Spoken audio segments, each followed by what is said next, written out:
అందమైన చర్మ సౌందర్యం మీ సొంతం. Second aqua radiance deep cleansing gel.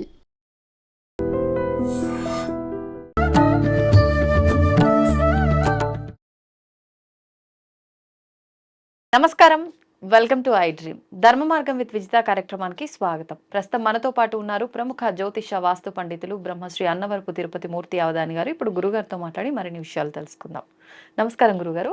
ఓం శ్రీ మహాగణాధిపతయే నమః. గురుగారు, ఇప్పుడు 84 లక్షల జీవరాశులు అని చెప్పి అంటూ ఉంటాం. అంటే ఒక ఆత్మ ఖచ్చితంగా ఏదో ఒక జీవరాశిగా పుట్టటము కాదు, జన్మ తీసుకోవడం కాదు, ఖచ్చితంగా 84 లక్షల జీవరాశులుగా జన్మ తీసుకోవాల్సిందే అని చెప్పి, అంతే కదండి. అయితే ఈ మోక్షం పొందడం అనే ఒక విషయం గురించి మాట్లాడుకుంటే, ఆఖరి జన్మ మానవ జన్మ ఈ జీవరాశులన్నిటిలోకెల్లా ఎంతో కొంత జ్ఞానంతో ఉండి మనకు ఒక ఆలోచన ఏదైనా వచ్చిందంటే దాన్ని ఆచరణలో పెట్టగలిగే శక్తి ఉండేది మానవ జన్మకి. అంటే ప్రతి ఒక్కరం అనుకునేది ఏంటి, ఈ 84 లక్షల జీవరాశుల్లోకెల్లా మిగతా వాళ్ళ అన్ని జన్మల్లోకి వాటికి జ్ఞానం ఉండొచ్చు, కానీ దాని ఆచరణలో పెట్టే అంత స్థితి ఉండకపోవచ్చేమో ఆ జన్మని బట్టి. అంటే అది జంతువుగా ఉండొచ్చు, పక్షిగా ఉండొచ్చు, ఏ రకంగా ఉండొచ్చు, కానీ మనకు ఆప్షన్ ఉంది. మనం అనుకున్నది చేస్తాము, మోక్షం పొందడానికి అవకాశం ఉంది అని చెప్పి. నిజంగా మనం అనుకునేది వాస్తవమైన ఒక మానవ జన్మ అయిపోయిన తర్వాతే మోక్షం పొందడానికి ఆస్కారం ఉంటుందా, లేదు అంటే మిగతా అన్ని జన్మల్లో వెనకటి జన్మలు ఏదైతే ఉన్నాయో వాటిల్లో ఏ జీవరాశిగా ఉన్నా కూడా మోక్షం పొందే అవకాశం ఉంటుందా? ప్రతి ఒక్క జీవికి మోక్షం ఉంటుందమ్మా. మోక్షము లేని జీవి ఏదైనా ఉన్నదంటే మనిషి. ఎందుకనండి? మోక్షము లేదు కాబట్టి వీడు మళ్ళీ 84 లక్షల జీవరాశుల జన్మలు ఎత్తుతూనే ఉన్నాడు. మళ్ళీ ఒక చైన్ సిస్టమ్ లాగా జరుగుతూనే ఉందా? ఇందాక మీరు అన్నారు చూసారా, జ్ఞానం ఒక్కటి మనిషికి ఉంది అని చెప్పి. ఉన్నమాట వాస్తవమే. ఉన్నదన్న విషయాన్ని గ్రహించుకోలేక అజ్ఞానమే జ్ఞానం అని చెప్పి ఆవేశమే ఆయుధంగా మార్చుకొని, లోభగ్రస్త హృదయమే విశాలమైన హృదయంగా పెట్టుకొని ఆవేశపూరితంగా అల్పబలులుగా తయారయ్యి ఏమీ లేకపోయినా నాకు లేనిది ఏదీ లేదు అని చెప్పుకుంటూ ఉన్నది ఏదైనా ఉంటే అది నాది కాదు అనేటువంటి స్థితిలో అజ్ఞానం పూర్తిగా కమ్ముకుపోయి మనం ఉన్నామమ్మా. కాబట్టే 84 లక్షల జీవరాశుల జన్మలు మనం ఎత్తుతూనే ఉన్నాం. వాటికి మోక్షం అనేటువంటిది భగవంతుడు ఇచ్చాడమ్మా, మనకు ఇచ్చాడు. మనం ఉపయోగించుకోవచ్చు. ఇచ్చేదాంతో మనకు కాస్త తెలివితేటలు ఇచ్చాడు. మనుషులం కదా మనం. కాబట్టి మనకు మానవ జన్మతో పాటుగా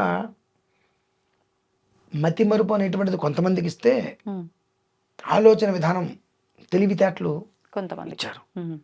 ఆ తెలివితేటలని అతి తెలివితేటలుగా కొంతమంది వాడుకుంటారు, చావు తెలివితేటలుగా కొంతమంది వాడుకుంటారు, అసలు తెలివి లేని వాళ్ళగా కొంతమంది ఉంటూ వారి ఒక జీవితాన్ని అలా నడుపుకుంటూ ఉంటున్నారు. కనుకనే సృష్టిలో మోక్షము లేని జీవి ఏదైనా ఉన్నదంటే మనిషి.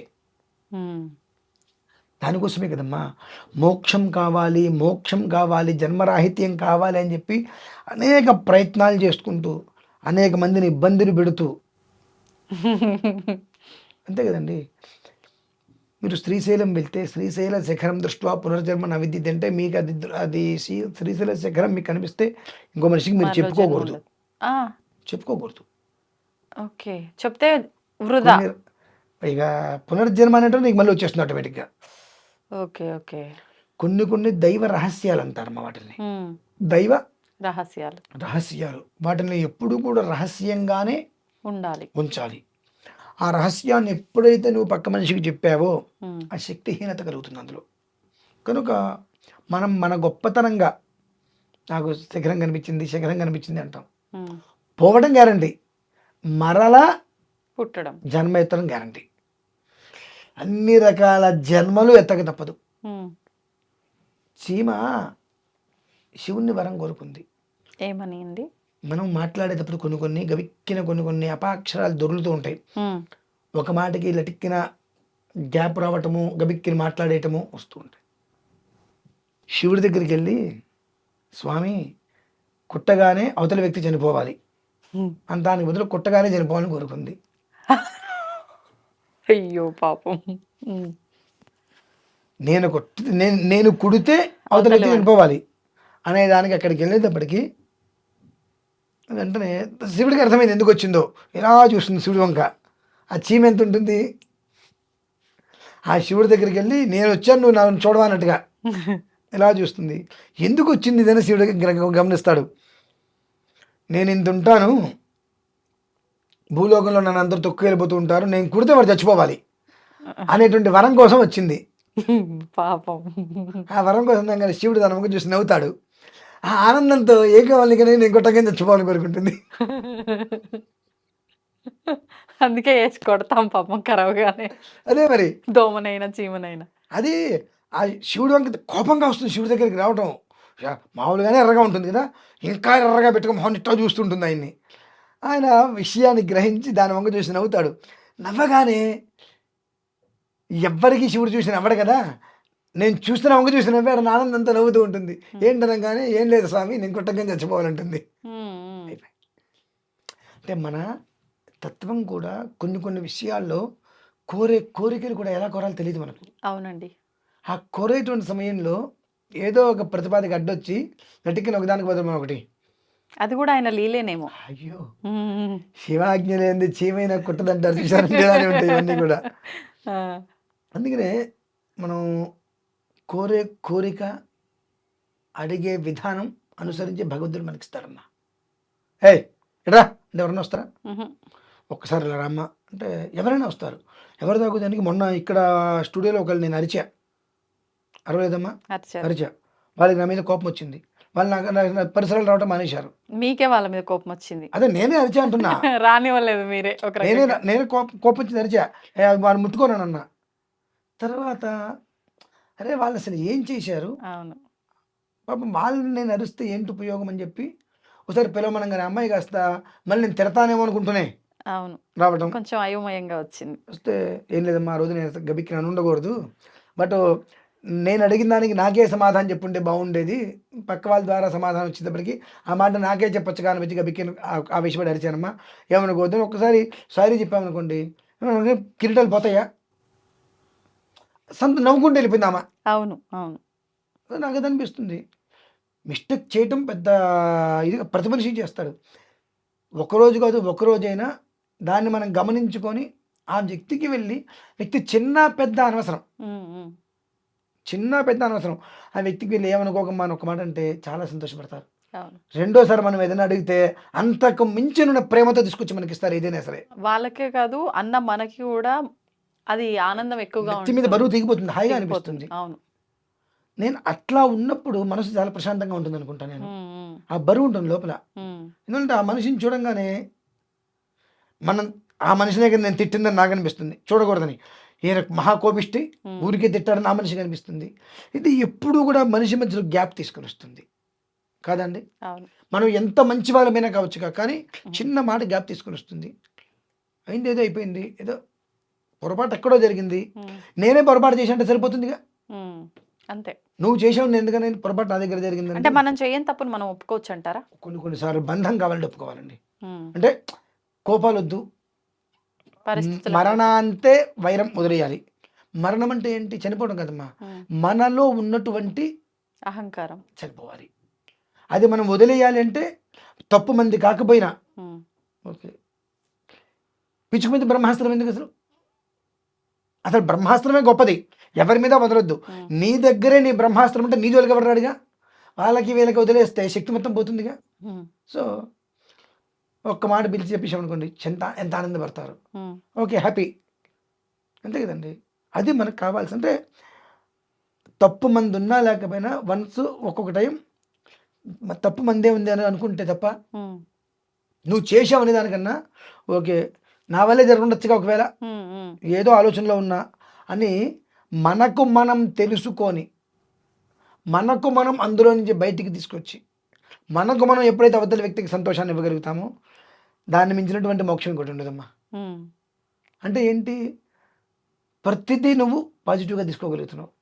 నిన్ను తిట్టారు, ఓకే తిట్టారులే, నన్నేగా తిట్టింది, మా అమ్మ తిరితే నేను పన్నా, మా నాన్న తిరితే పన్నా, మా అన్నయ్య తిరితే పన్నా, ఏమో నా వల్ల బాధ కలిగిందేమో తిట్టారు అని నువ్వు అనుకునే స్థితి నీకు వస్తుంది చూశారండి. అదే దానికి మోక్షానికి మూలం అదే. శ్రీశైల శిఖరాన్ని చూడక్కర్లేదు, ఏమి చూడక్కర్లేదమ్మా.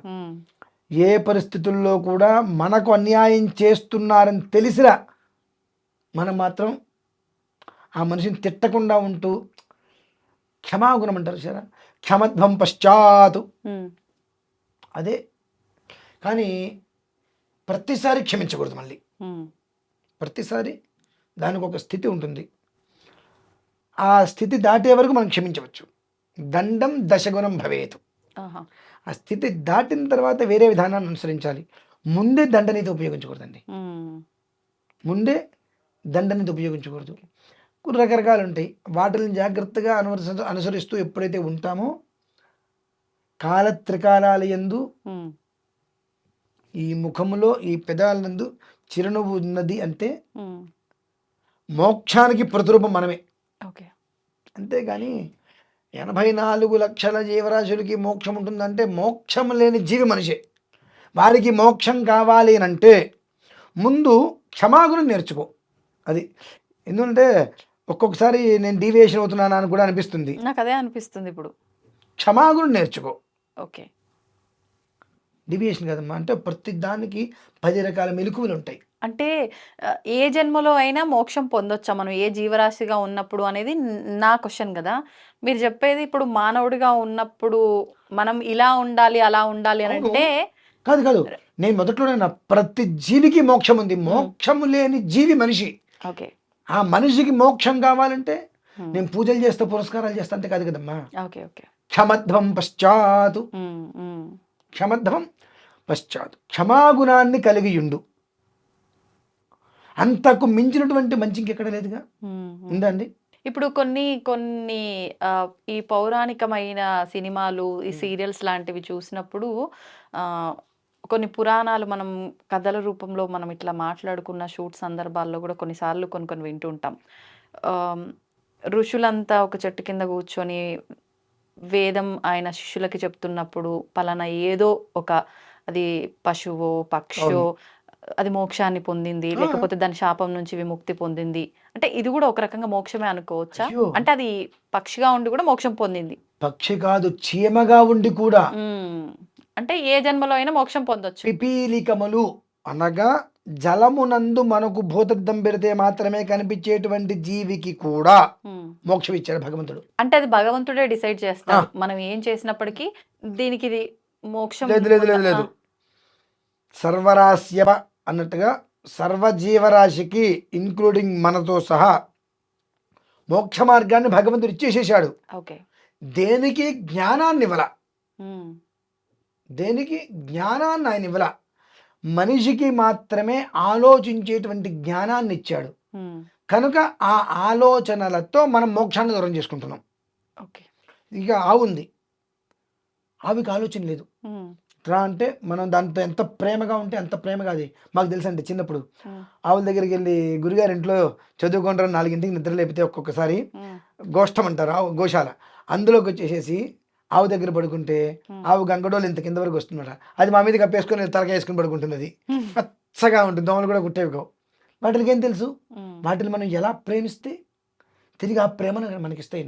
ఒక మనిషి దగ్గర పొందలేనటువంటిది ప్రేమని ఆవు దగ్గర లేదంటే ఇంట్లో పెంచుకునే మనం పెంచవచ్చు. మనం పెంచుకునేటువంటి పక్షులు కూడా మనం తినకపోతే విచారిస్తాయి, మనం కనిపించకపోతే తినవు. ఆవులు కానీ కొన్ని ఆవులకి మనం పెట్టడం అలవాటు చేస్తే మనం పెడితే కానీ తినవు. 2 రోజులు ఊర్లో లేకపోతే అవి ఇంట్లో కొంతమంది కుక్కలు పెంచుకుంటారు, అవి మనం లేకపోతే తినవు, మొహంలో పెట్టి కూర్చుంటాయి. అంటే వాటికి ఉన్నటువంటి ప్రేమ ఏమాత్రం కల్మషం లేని అదే ప్రేమని మనం ఎదుటి ఒక మనిషి దగ్గర పొందగలమా? కాబట్టి భగవంతుడు వాటికి ప్రేమించే గుణాన్ని ఇచ్చాడు. తెలివితేటల వల్ల మనిషికి ప్రేమించే గుణాన్ని తెలివితేటలు 2 ఇచ్చాడు. కానీ ప్రేమించే గుణాన్ని పక్కన పెట్టేసేసి తెలివితేటలు ప్రదర్శన చేయడం మొదలుపెట్టారు. కాబట్టి భగవంతుడు ఇచ్చిన మోక్షాన్ని ఆ మానవుడు పొందలేకపోతున్నాడు. పొందాలి అని అంటే నీకు దయాగుణం ఉండాలి. అది. ధన్యవాదాలండి. తవ్వుతున్న శివలింగం సరే దాన్ని అట్లా కప్పేసేయండి, చూపించదండి. Krishna is there. మూర్తి పూజ కాదు, సాక్షాత్ బ్రజేంద్ర నందన భగవాన్ ఉన్నారు మూర్తిలో. ఏమీ ఆశించకుండా ఆరాధించే వాళ్ళు కూడా ఉన్నారా ప్రభుజీ? నిజమైన భక్తి అంటే మనకు తెలియదు కాబట్టి